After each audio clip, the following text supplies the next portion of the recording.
1000 बच्चे सामने बैठे होते हैं, 2000 बच्चे सामने बैठे होते हैं, उनसे पूछता हूं कि आप में से कितने लोग नौकरी करना चाहते हैं। 99.1%, 99.9% बच्चे तक कहते हैं साहब हम नौकरी करना चाहते हैं। मेरा सवाल हर जगह यही होता है कि अगर हमारे स्कूलों से निकलने वाले 99.9, 100% बच्चे अगर नौकरियां ढूंढते रहेंगे तो फिर नौकरियां देने वाले कहां से आएंगे? अगर हम सिर्फ अपने स्कूलों से नौकरियां ढूंढने वाले लोग पैदा करेंगे तो नौकरियां देने वाले लोग कहां से आएंगे?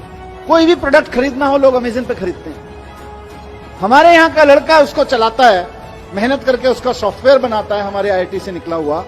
हमको खाली तनख्वाह हाथ में आती है देश को, देश की इकोनॉमी को, और अमेरिका को सारी दुनिया के जितने भी लोग उससे अमेज़न को यूज करके कुछ खरीद रहे हैं, उसका सारा प्रॉफिट अमेरिका में चला जाता है। फिर हम कैसे उम्मीद करें कि अमेरिका के मुकाबले हमारी देश की इकोनॉमी बढ़ेगी?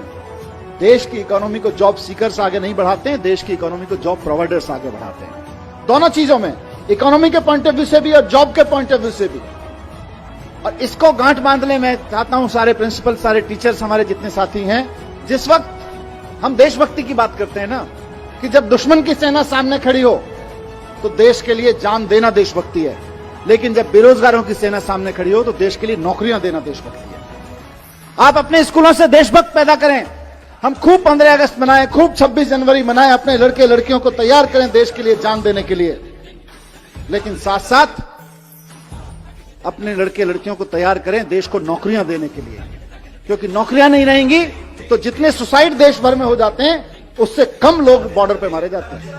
अगर बाप बॉर्डर की बात करें तो अभी दुश्मन की सेना से जो खतरा है वो तो होता ही है, किसी भी मुल्क को होता है, लेकिन सबसे ज्यादा खतरा देश के नौजवानों को आज बेरोजगारी से है। और बेरोजगारी का मुकाबला करने के लिए हमें देशभक्त पैदा करने पड़ेंगे, ऐसे देशभक्त पैदा करने पड़ेंगे जो हजारों हजारों लोगों को नौकरियां दे सके। हम चाहते हैं कि बच्चे का डर निकले, हम चाहते हैं कि बच्चे के अंदर कुछ नया करने की, कुछ बड़ा करने की हिम्मत पैदा हो। और अगर बड़ा करने की, नया करने की, कॉन्फिडेंस के साथ क्रिएटिव तरीके से करने की हिम्मत पैदा होगी तो ना सिर्फ ये अपने लिए बल्कि हजारों हजार लोगों के लिए और नई नई नौकरियां क्रिएट करते रहेंगे। 10 साल में 50,000 नौकरियां क्रिएट करना छोटी बात नहीं है। देश की सारी सरकारें मिलकर 10 साल में 50,000 नौकरियां क्रिएट नहीं कर सकती हैं, जितना एक लड़के ने खड़े होकर करके दिखा दिया। या एक छोटे से मतलब क्या, आईआईटी के ग्रेजुएट ने 10 साल के अंदर अंदर खड़ी करके 3-4 लड़के मिले, ये लोगों ने करके दिखा दी। सारी सरकारें मिलकर उतनी नौकरियां नहीं पैदा कर सकती। कितनी पोजीशन क्रिएट करोगे आप सरकारों में? कंपनियां, एग्जिस्टिंग कंपनियां कितनी पोजीशन क्रिएट करोगे? वहां से नहीं निकलेंगी, नया सोचने से, बड़ा सोचने वालों की निकलेंगी। और आज अनफॉर्चुनेटली जो बहुत बहुत बड़ी कंपनियां हैं, मल्टीनेशनल कंपनियां हैं, उनमें जॉब्स बढ़ने वाले नहीं है। वहां तो जॉब्स बड़े बड़े लोगों को आईआईएम से निकलने के बाद, आईआईटी से निकलने के बाद इसलिए दिए जा रहे हैं कि भाई हम आपको 5 लाख रुपए का पैकेज देंगे, आप ऐसा करो कि हमारे यहां से 5,000 लोगों की रिक्वायरमेंट कम कर दो। ऐसा काम करके दिखाओ। तो बड़ी कंपनियों में जॉब्स नहीं निकलेंगे। बहुत बड़ी बड़ी कंपनियां जो मल्टीनेशनल कंपनियां हैं उनमें ज्यादा जॉब नहीं निकलेंगे। वहां तो इसी काम के लिए है। और सबसे बड़ी चीज, नया।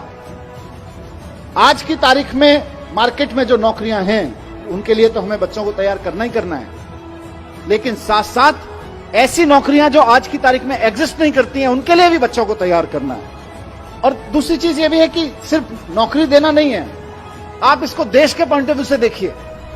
आप सोच के देखिए कि किसी स्कूल में पढ़ते होंगे, वहां से निकल के उसी माइंडसेट के साथ की नौकरी करनी है, जाके अमेरिका की एक बड़ी कंपनी में नौकरी कर ली। अब नुकसान क्या होता है? नुकसान यह होता है कि हम और आप मिलकर बच्चों पे मेहनत करते हैं, मेहनत करके उसे आईआईटी, आईएम भेजते हैं, उसके बाद अमेरिका की कंपनी में नौकरी करता है, क्योंकि हमारे यहां तो नौकरी देने वाले लोग हैं नहीं, नौकरियां बनाने वाले लोग हैं नहीं, नौकरियां प्रोड्यूस करने वाले लोग हैं नहीं।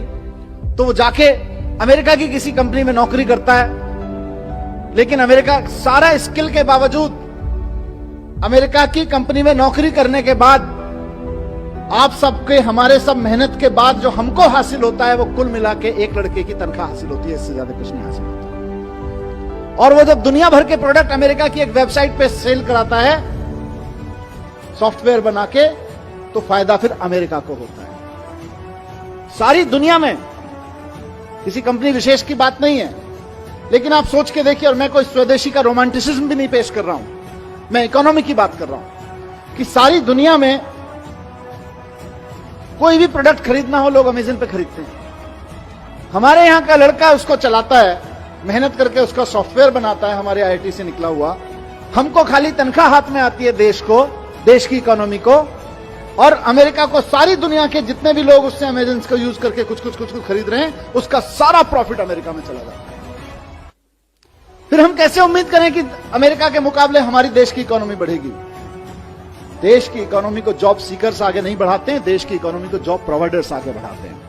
बहुत बार ऐसा हुआ है कि फॉरेन डेलीगेट्स, वहां के मंत्री, वहां के ऑफिसर, वहां के बिजनेस डेलीगेट्स आके, वहां के यूनिवर्सिटी के प्रोफेसर्स आके मेरे साथ डिस्कस कर रहे हों, और 15, 20, 25 मिनट की बातचीत में जब वो 10-15 मिनट बात अपनी रख लेते हैं और हम अभिभूत होते हैं, यार हमारे पास इतना बढ़िया सैनिटेशन प्लान क्यों नहीं है, हमारे पास इतना बढ़िया ट्रैफिक प्लान क्यों नहीं है। उसके बाद जैसे ही कहीं से एजुकेशन पे बात आती है और एजुकेशन से हैप्पीनेस पे बात आती है, उसके बाद उनका इंटरेस्ट अपना माल बेचने में नहीं होता। फिर वो बोलते हैं जी हम 3 दिन और हैं, हमें कोई स्कूल दिखा दोगे क्या? क्योंकि सारी दुनिया इस बात से जूझ रही है कि यार हम पढ़ा लिखा तो रहे हैं, हम सक्सेसफुल तो बना रहे हैं बच्चों को, लेकिन हैप्पी नहीं बना रहे। और बंदूकें सिर्फ पाकिस्तान भारत के बॉर्डर पे नहीं तनी हुई हैं, घर घर में तनी हुई हैं। उसका सॉल्यूशन दुनिया भर में ढूंढा जा रहा है, सिर्फ यही नहीं, और घर घर के नहीं, अमेरिका जैसे देशों में तो स्कूलों में तनी हुई हैं। वहां से हैप्पीनेस कैरिकुलम जब दिल्ली के आप सब टीम एजुकेशन की तरफ से निकलता है और सक्सेसफुली निकलता है, तो पूरे देश का नाम रोशन होता है, पूरे दुनिया के लिए एक सॉल्यूशन मिलता है। उसी तरह से आज एंटरप्रेन्योरशिप कैरिकुलम के बारे में मुझे पूरा भरोसा है कि आने वाले समय में दुनिया की सबसे बेस्ट यूनिवर्सिटीज, दुनिया के सबसे बेस्ट स्कूल्स जो इस बात को लेकर बहुत कॉन्फिडेंट हैं कि आप हमारे यहां बच्चा भेज के देखिए, हम यह सुनिश्चित कर देंगे कि बच्चा किसी भी मैथमेटिकल कैलकुलेशन में गलती नहीं करेगा। हम यह सुनिश्चित कर देंगे कि बच्चा किसी भी ग्रामर, किसी भी ह्यूमैनिटी के सब्जेक्ट के किसी भी कैरिकुलम में गलती नहीं करेगा। वो इस बात को समझेंगे कि हमने बच्चे को स्किल्स तो दे दी है, नॉलेज तो दे दी, पर उस नॉलेज का बच्चा क्या करे, उस नॉलेज के सहारे अपनी जिंदगी कैसे जिए और दूसरों को जीने में मदद कैसे करे, उसको अगर अप्लाई करना है तो एंटरप्रेन्योरशिप कैरिकुलम को समझना पड़ेगा, एंटरप्रेन्योरशिप माइंडसेट को समझना पड़ेगा। और मैं बड़ी बड़ी बातें छोड़ दीजिए, दुनिया देखे ना देखे, हमें तो अपनी प्रॉब्लम भी तो देखनी है। हमारी अपनी प्रॉब्लम्स कितनी है? हमारी प्रॉब्लम्स हैं कि आज हमारे यहां लड़के लड़कियों को हम बहुत अच्छा पढ़ा के उनके हाथ में डिग्रियां दे रहे हैं, लेकिन उनकी बेचारों की स्थिति यह है कि देश के किसी भी कोने में अगर किसी सरकारी डिपार्टमेंट में चपरासी भी की नौकरी निकलती है तो पीएचडी, पोस्ट ग्रेजुएट, ग्रेजुएट लड़कों की लड़कियों की लाइन लगी होती है। 3-3, 4-4 हजार बच्चे उसके लिए अप्लाई करते हैं, लाखों लोग उसके लिए अप्लाई करते हैं। क्यों? क्योंकि हमने पीएचडी की डिग्री तो दे दी, नॉलेज तो दे दी, पोस्ट ग्रेजुएशन की डिग्री तो दे दी, नॉलेज तो दे दी, ग्रेजुएशन की डिग्री नॉलेज तो दे दी, लेकिन उसका करना क्या है ये नहीं दिया। उस नॉलेज के बेस पे मैं क्या कर सकता हूं ये नहीं दिया। इस नॉलेज के बेस पे क्या कर सकते हैं, इसी का नाम एंटरप्रेन्योरशिप कैरिकुलम है, इसी का नाम एंटरप्रेन्योरशिप माइंडसेट है। तो हमारे देश की सबसे बड़ी समस्या जो अनएम्प्लॉयमेंट है आज की तारीख में, उसका समाधान इससे निकलने वाला है कि अगर 1% बच्चे भी आगे बढ़ के एक्चुअली एंटरप्रेन्योर्स बनने की दिशा में चल पड़े तो इंडिया को सुपर पावर बनने से कोई नहीं रोक सकता। सुपर पावर बनने से अभी सचिन बंसल जी जैसा जिक्र कर रहे थे कि आईआईटी से निकलने के बाद इनके पास में जीने के 2 तरीके थे। एक तरीका यह था कि ये नौकरी कर लें किसी बड़ी कंपनी में, और दूसरा तरीका यह था कि कोई अपना काम कर लें छोटा मोटा, जैसा भी छोटा मोटा से शुरुआत करें। इन्होंने पहले दूसरा वाला चुना कि पहले पहला वाला चुना, थोड़े दिन नौकरी करके देखने वाला, फिर इनको मजा नहीं आया, इन्होंने दूसरा चुन लिया, और आज जितने की खुद नौकरी कर रहे होते उससे कहीं ज्यादा की नौकरियां 50,000 लोगों को दे रहे हैं। मैं स्कूलों में जाता हूं, आजकल एंटरप्रेन्योरशिप कैरिकुलम पे जब से चर्चा हुई है, हैप्पीनेस एंटरप्रेन्योरशिप पे बात करता हूं, वहां उनसे पूछता हूं, बच्चों से 1000 बच्चे सामने बैठे होते हैं, 2000 बच्चे सामने बैठे होते हैं, उनसे पूछता हूं कि आप में से कितने लोग नौकरी करना चाहते हैं। आप में से कई स्कूलों में आके मैंने ये प्रयोग किया है, 99.1%, 99.9% बच्चे तक कहते हैं साहब हम नौकरी करना चाहते हैं, असेंबली में बैठ के। मेरा सवाल हर जगह यही होता है, और आज भी मैं उसी सवाल के जवाब में एंटरप्रेन्योरशिप कैरिकुलम की बात करना चाहता हूं कि अगर हमारे स्कूलों से निकलने वाले 99.9, 100% बच्चे अगर नौकरियां ढूंढते रहेंगे तो फिर नौकरियां देने वाले कहां से आएंगे? अगर हम सिर्फ अपने स्कूलों से नौकरियां ढूंढने वाले लोग पैदा करेंगे तो नौकरियां देने वाले लोग कहां से आएंगे? और दूसरी चीज ये भी है कि सिर्फ नौकरी देना नहीं है, आप इसको देश के पॉइंट ऑफ व्यू से देखिए। आप सोच के देखिए कि किसी स्कूल में पढ़ते होंगे, वहां से निकल के उसी माइंडसेट के साथ की नौकरी करनी है, जाके अमेरिका की एक बड़ी कंपनी में नौकरी कर ली। अब नुकसान क्या होता है? नुकसान यह होता है कि हम और आप मिलके बच्चों पे मेहनत करते हैं, मेहनत करके उसे IIT IIM भेजते हैं, उसके बाद अमेरिका की कंपनी में नौकरी करता है, क्योंकि हमारे यहां तो नौकरी देने वाले लोग हैं नहीं, नौकरियां बनाने वाले लोग हैं नहीं, नौकरियां प्रोड्यूस करने वाले लोग हैं नहीं, तो वो जाके अमेरिका की किसी कंपनी में नौकरी करता है। मुझे नहीं पता विनी भाई, लेकिन अमेरिका सारा स्किल के बावजूद अमेरिका की कंपनी में नौकरी करने के बाद आप सबके, हमारे सब मेहनत के बाद जो हमको हासिल होता है वो कुल मिला के एक लड़के की तनख्वाह हासिल होती है, इससे ज्यादा कुछ नहीं हासिल होता। और वो जब दुनिया भर के प्रोडक्ट अमेरिका की एक वेबसाइट पे सेल कराता है सॉफ्टवेयर बना के, तो फायदा फिर अमेरिका को होता है। कोई भी प्रोडक्ट खरीदना हो, लोग अमेजन पे खरीदते हैं। हमारे यहां का लड़का उसको चलाता है, मेहनत करके उसका सॉफ्टवेयर बनाता है, हमारे IIT से निकला हुआ।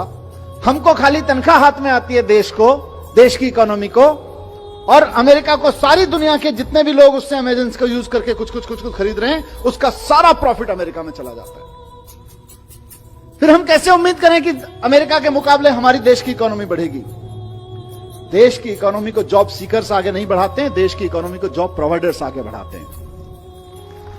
अगर हमको भारत को एक इकोनॉमिक सुपर पावर बनाना है, भारत की इकोनॉमी को लेकर हम कुछ सपना देखते हैं कि हमारा देश भी अमीर हो, तो सबसे पहले यह सुनिश्चित करना पड़ेगा कि हमारे देश का ब्रेन हमारे देश की इकोनॉमिक पावर बनाने में लगे। अभी हमारा देश का इकोनॉमिक ब्रेन अमेरिका और यूरोप के देशों की को इकोनॉमिक पावर बनाने में लगा हुआ है। और मैंने कहा सिर्फ नौकरियां नहीं, सिर्फ बिजनेस नहीं, नौकरियां भी करे तो प्रोफेशनल अप्रोच के साथ करें, कि हिम्मत हो तो एक तांगे वाले से दुनिया के सबसे बड़े मशहूर मसाले वाले के रूप में भी जिंदगी जी जा सकती है। तांगे वाले से जिंदगी शुरू करके, सियालकोट से आके आपने भारत में एक तांगे वाले का काम शुरू किया, और तांगे वाले से लेके आज हम में से कौन नहीं जानता है इनको, इनके प्रोडक्ट कौन नहीं यूज करता है, दुनिया के किस मुल्क में इनके प्रोडक्ट यूज नहीं हो रहे हैं, कितने हजारों लाखों लोगों को इनके वजह से नौकरियां नहीं मिल रही हैं, डायरेक्ट और इनडायरेक्ट तरीके से। आप सोच के देखिए, ऑलमोस्ट कोलैप्स होने के कगार पे खड़ा हुआ एक परिवार हिम्मत से खड़ा होता है, और जब हिम्मत से खड़ा होता है तो सिर्फ बड़ा करता है, नया करता है, और ऐसा करता है कि हजारों लड़के लड़कियों को उससे नौकरियां मिलने लगती हैं। IAS बनो तो उसमें भी एंटरप्रेन्योरशिप माइंडसेट चाहिए। आप एजुकेशन ऑफिसर बनो तब भी एंटरप्रेन्योरशिप माइंडसेट चाहिए। आप एक स्कूल के प्रमोटर बनो, आप प्रिंसिपल बनो, आप 50 बच्चों के क्लास टीचर या सब्जेक्ट टीचर बनो, वहां भी एंटरप्रेन्योरशिप माइंडसेट चाहिए। जो शानदार काम कर रहे हैं और स्ट्रगल कर रहे हैं, वो एंटरप्रेन्योरशिप माइंडसेट के साथ कर रहे हैं। अंतर सिर्फ इतना ही है, उन प्रिंसिपल्स में एंटरप्रेन्योरशिप माइंडसेट है, उन टीचर्स में एंटरप्रेन्योरशिप माइंडसेट है। बहुत बहुत बधाई देता हूं कि हमारे लाखों बच्चे नया सोचें, बड़ा सोचें, भरोसे के साथ, हिम्मत के साथ सोचें, और रचनात्मक सोचें, क्रिएटिविटी के साथ सोचें।